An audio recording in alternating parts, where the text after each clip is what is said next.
Okay, so today I'm going to start the first of hopefully a series. Don't have a name for it yet, so if anyone has a good idea of what to call this, I'm all ears.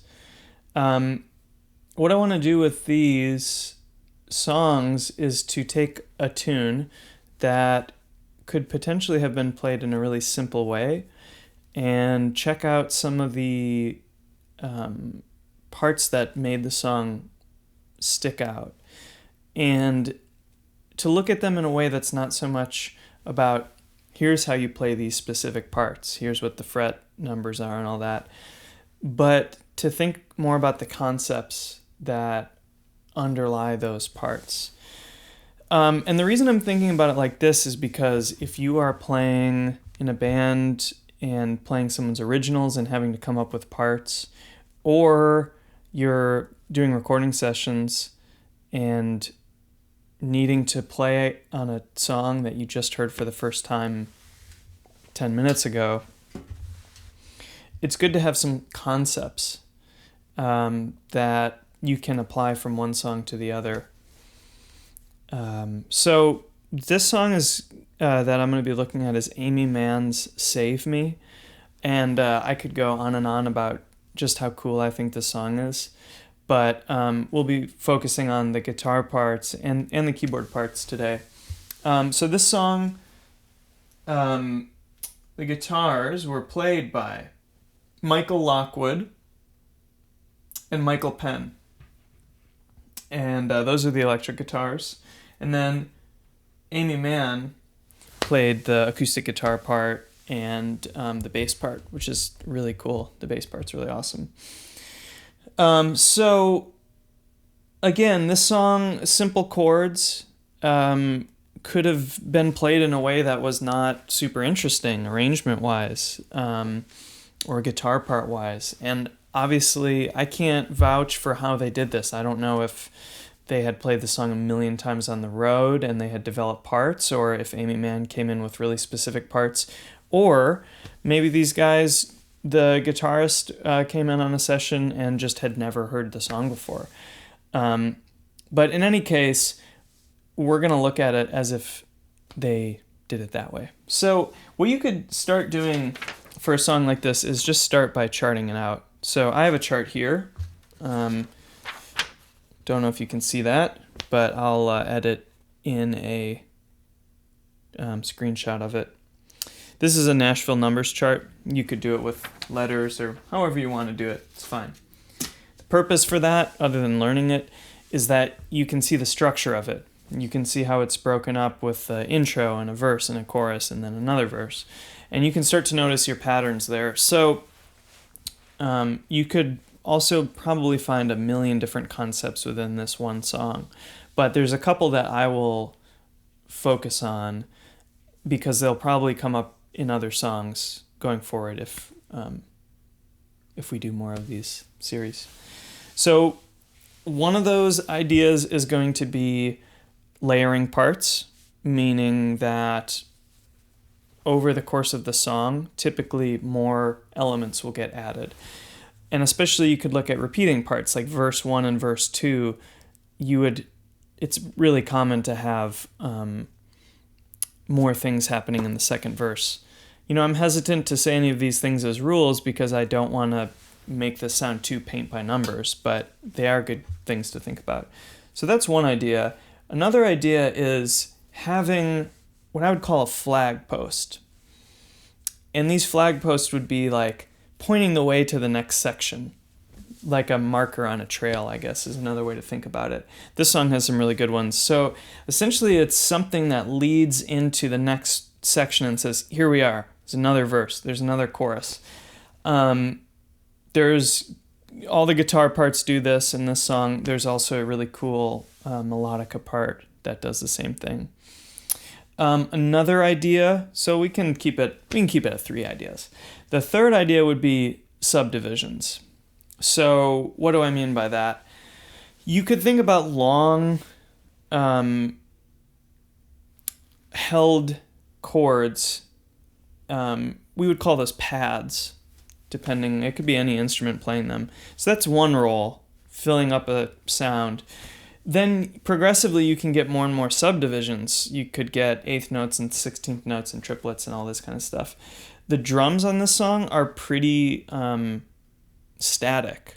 There's a cymbal that gets, a snare that gets added in the first chorus and then stays throughout the rest of the song, but the drums are hard pan to the left and they stay pretty much the same. And in the beginning it's just kick drum and floor tom. So the subdivisions come in some with a guitar with this fast tremolo, some with arpeggios, and then some with the tambourine. The tambourine, you could also do a similar idea on guitar with what I call a shaker acoustic, which is just if you have a shaker that's playing eighth notes or 16th notes, you can have an acoustic guitar that's almost more for the rhythm than for the chords, just playing those constant 16th notes or eighth notes. So that's another way that you can accomplish that. So those three ideas: new elements, flag posts leading into the next sections, and subdivisions. That's what we will be looking at for this song. So I made a backing track. This production value is a little bit over my head, so bear with me figuring it out. Okay, that's it. Here we go. Okay, so I'm going to play through the backing track, and I'll stop at different parts to just talk about some of these ideas. So here we go with that. So the electric guitar doesn't play until the turnaround of the verses.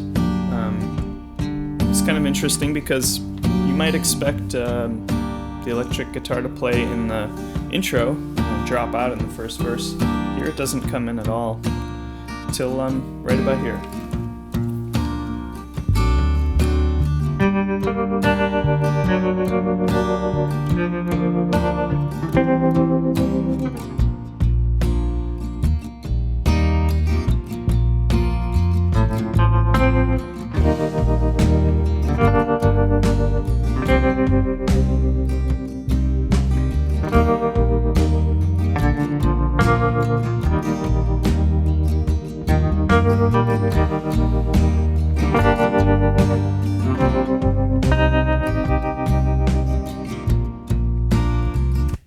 Okay, so here's already we have two ideas.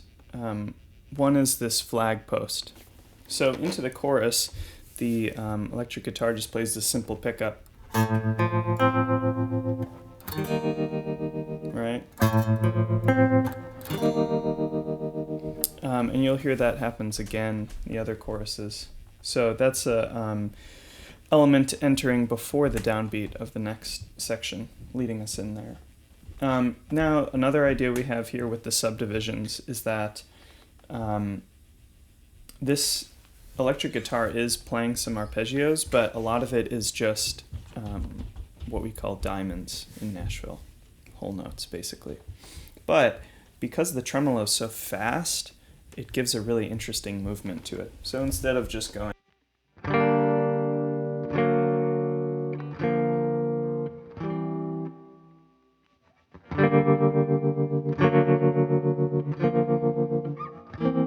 so it gives those parts more interest and brings a faster subdivision. Now, into the second verse, we have another flag post. This one is really cool. It's played by the melodica, and it's really chromatic. And again, just leads us really clearly into where this next verse is going to start. So let's listen to that.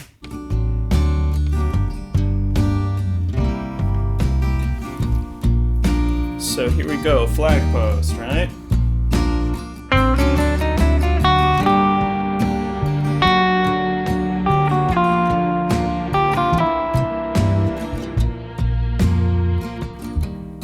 Stop there for just a second. The other thing we have in addition is that we have a keyboard pad that just came in, and that is panned to the left in the recording. And so there's another example of basically no subdivisions, diamonds, but that texture that's filling up the sonic space that wasn't there in the first verse. So we'll continue, and I'm going to go back to playing the guitar part, which is similar to the rest of the first verse and into the chorus.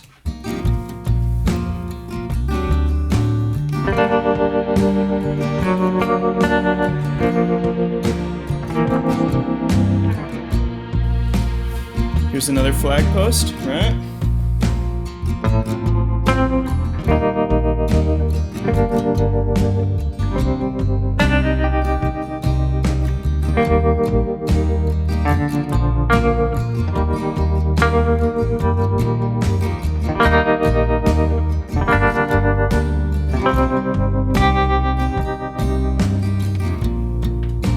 Stop there.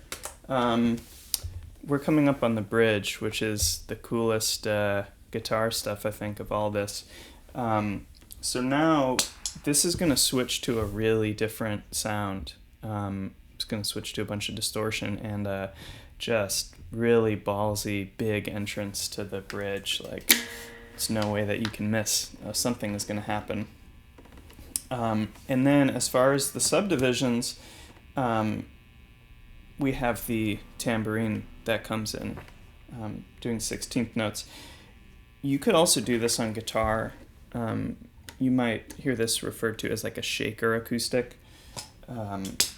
Again, more commonly on acoustic, but that would just be something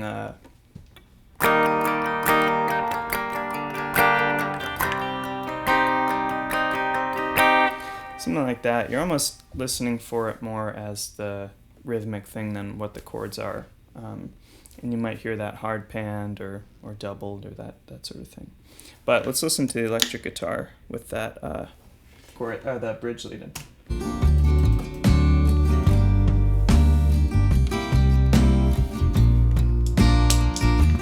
And here we go.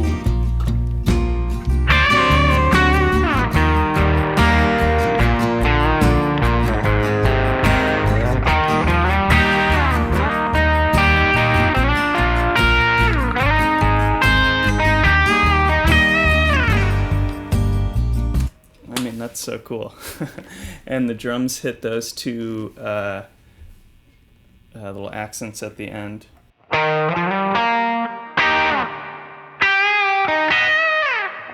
And it's just like such a cool change from the rest of the tune and big. And then cuts down. This song does this a lot where it's like big and it cuts down just for a line or two. That's going to happen here. And then the guitar just comes back in with big power chords.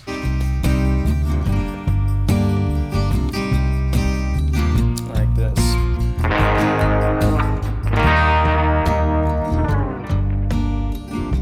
I actually missed the first one, but that's fine. You know what I'm trying to do. Now here the guitar is back to just doing trem.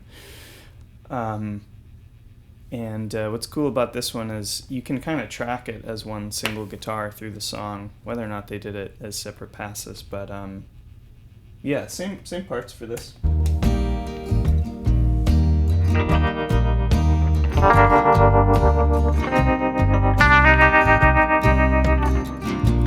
Tags here. And you could bring in other elements for these tags to make those bigger, right?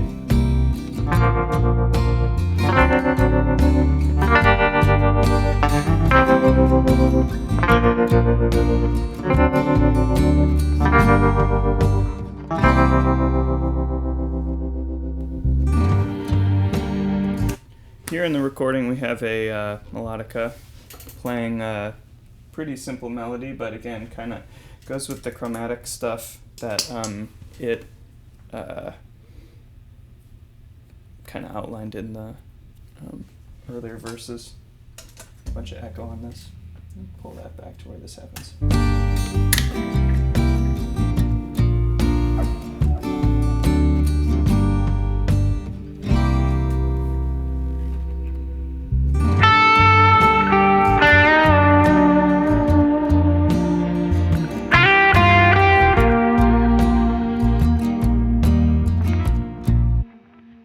Right? What's cool here, new guitar part, slide. So there's, clean guitar, distorted guitar, trem, slide.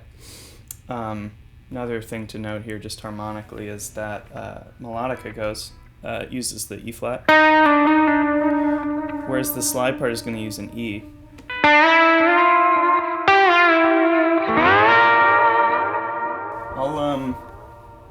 I'll play that real quick.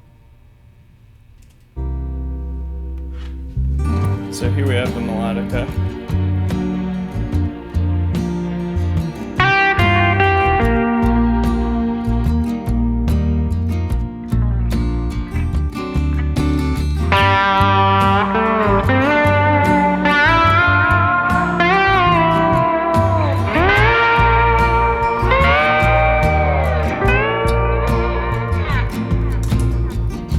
And then we're right back into the chorus, right, with the trim. So with a little bit of, you know, what do you call it, tap dancing, you could do all these guitars in one part live. And that's basically the idea. I hope that makes sense. So we've talked about, again, one more time, subdivisions. So you could look at what's doing a pad, what's doing a faster subdivision, where do those faster subdivisions come in? In this case, the bridge is the biggest part. And again, the trem, adding subdivisions to a simple part where the guitar is playing something with longer notes. Added elements, so the guitar in this one doesn't really do that, but the keyboards do, and backing vocals. The backing vocals don't happen until the second chorus, and there's these kind of like punchy rhythmic background vocals as well. And then the flags, so things leading into the next chorus. So instead of just all of a sudden we have, with the trem and with the flag post,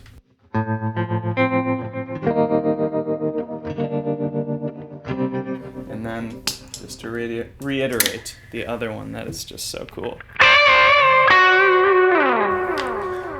So I also play pedal steel, and I think this is a really big role in pedal steel, is like, here's the chorus, watch out, it's coming. But you can do that with guitar as well. Just something to think about that's maybe a little more exciting than just waiting till the downbeat of the chorus and, you know, big diamonds there. So that's kind of what I have for this one. Again, I would take the chart and start to sort of analyze this, break down where different parts come in. I've gone so far as to like write that down on charts just because I want to study it. You don't have to do that, but just try to think about some of the bigger concepts behind these parts if you're learning songs, because that's what's going to help you to apply them to other songs and you know, get more use out of them. So I hope this was helpful. If there's something that I should focus on more, shoot me a comment, and I'll do another one of these on a different song and work on that. Cool. Thanks for watching.